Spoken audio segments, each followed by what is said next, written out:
बोलिए सदगुरुदेव भगवान की जय। बोलिए भोलेनाथ महाराज की जय। ऐसा गुरु कृपा से भाव आया है कि जो भी गुरु प्रसाद मिला है उसके गुरुदेव के चरणों की कृपा से ये समझ पाए हैं कि जो भी गुरु के लिए मर मिटा उसका कल्याण हो गया। गुरु की महिमा का बखान प्राय वाणी से करना संभव नहीं है। गुरु की जो महिमा है शेषनाग की उसका वर्णन नहीं कर सकते। कोई भी त्रिकाल में उसका वंदन नहीं कर सकता, क्योंकि जीव को वह आनंद, वह परमानंद गुरुदेव दे देते हैं जिसका कोई बोल नहीं है।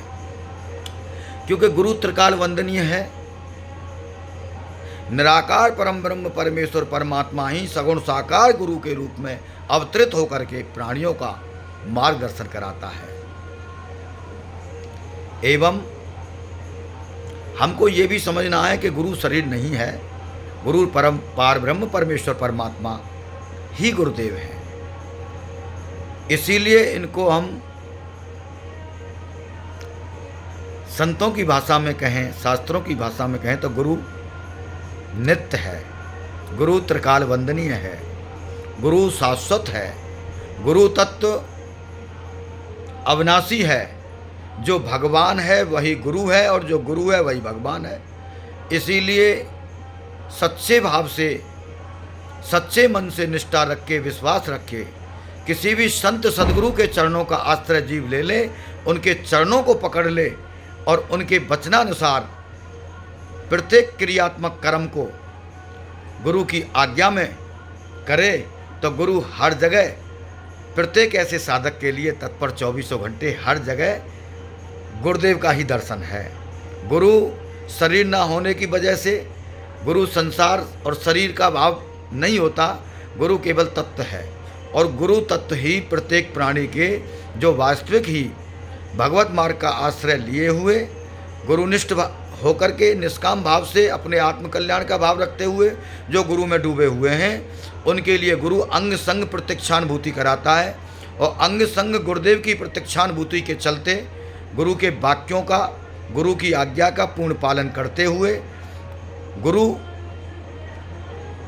हमसे केवल यही सेवा चाहता है कि मेरा शिष्य मुझसे भी ऊपर निकले और ये भजन करे और अपने आप से मिले। ऐसी जिज्ञासा प्रकट जिस साधक के हृदय में होती है, गुरु उस पर लुट जाता है, गुरु अपने आप को लुटा देता है। इसीलिए कहा है कि गुरु वो दे देता है जो संसार में कोई दूसरा नहीं दे सकता। किसी के अंदर भी गुरु तत्व प्रकट हो सकता है।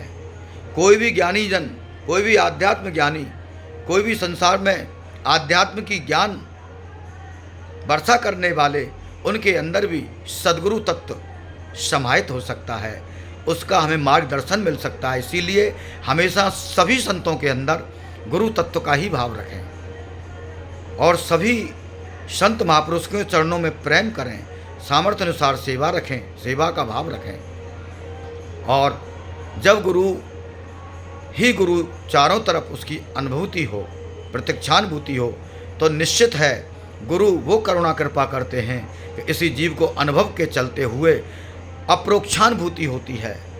परोक्ष हम किताबों से समझते हैं, धर्म ग्रंथों से समझते हैं, लेकिन ऐसा हमने महापुरुषों से सुना है, अप्रोक्ष ज्ञान आत्म तत्व से ही जो विवेक के चलते विचार प्रकट होते हैं, उससे आत्मदीप्त, आत्मा का दीपक मन और बुद्धि के अंदर प्रकाशित होता है और उसमें कर्तव्य अकर्तव्य का बोध, नित्य अनित्य का बोध, धर्म अधर्म का बोध सारा हृदय के अंदर गुरु कृपा के चलते हुए साधक के हृदय में ज्ञान रूपी दीपक प्रकट हो जाता है।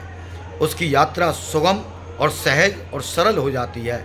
इन सभी बातों को अपने हृदय में रखते हुए गुरु की सभी महापुरुषों ने, सभी संतों ने, सभी ज्ञानीजनों ने, सभी धर्म शास्त्रों ने और सनातन धर्म ने भी गुरुदेव की बहुत ही महिमा गाई है।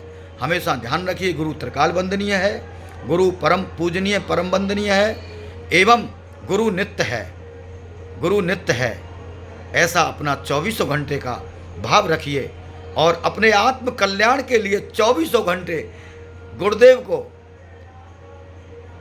अपनी स्मृति में रखिए और जो गुरुदेव ने नाम दिया है उस नाम और नामी का दोनों का अपने मन के अंदर 24 घंटे का स्मरण करने के लिए अभ्यास करिए। यही अभ्यास एक दिन वैराग में बदल जाएगा, यही वैराग एक दिन अनुराग में बदल जाएगा।